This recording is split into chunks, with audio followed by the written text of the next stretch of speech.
سائلة من البليدة تقول: هل يجوز لي أن أدعو للشيطان بالهداية؟ لا حول ولا قوة إلا بالله.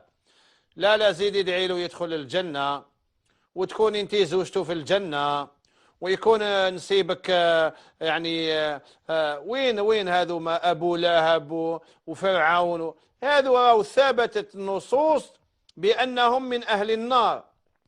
أسئلة غريبة. واحد جا سقساني: ولا حواء شعرها أصفر، وأنا وين شفت حواء ولا تلاقيت بها ولا حضرت العرس نتاعها كي تزوجت بآدم عليه السلام؟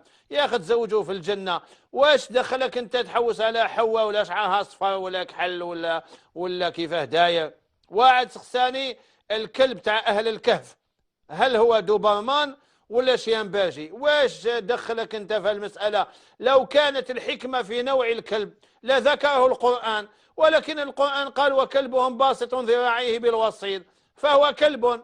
قلت له: بالك كانش وين على بالنا ولا دوبرمان ولا بالك كانش؟ مصيبة. يسألوا أسئلة عجب. جاني واحد قال لي: سكان القرية منقسموا على زوج أقسام. على خير. قال لي: يتسألوا شكون اللي عقد الزواج تاع سيدنا آدم عليه السلام، شكون عقد له؟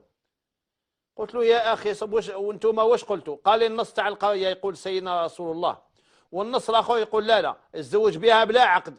قلت له: يا سبحان الله، لما ربي قال له هذه زوجك اسكن أنت وزوجك الجنة، كي قالوا ربي اسكن أنت وزوجك، هو ربي هو اللي عقد له.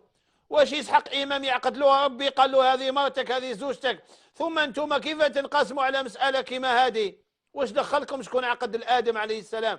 ماشي رديتونا 100 سنة للوراء، ماشي 200 سنة، ماشي 1000 سنة، رديتونا إلى آدم عليه السلام. وين رايحين بهذه الأسئلة العجيبة والغريبة؟ ما الشيخ عبد الرحمن الجلالي رحمه الله سقساه واحد قال له: صليت فوق القرمود ولا صلاة صحيحة؟ قالوا: واش اداك للقرمود يا أخي؟ أنت خدمتك تصلي، علاه طلعت للقرمود تصلي؟ واش اداك للقرمود؟ يعني قامت بعض المشايخ بهذه الأسئلة.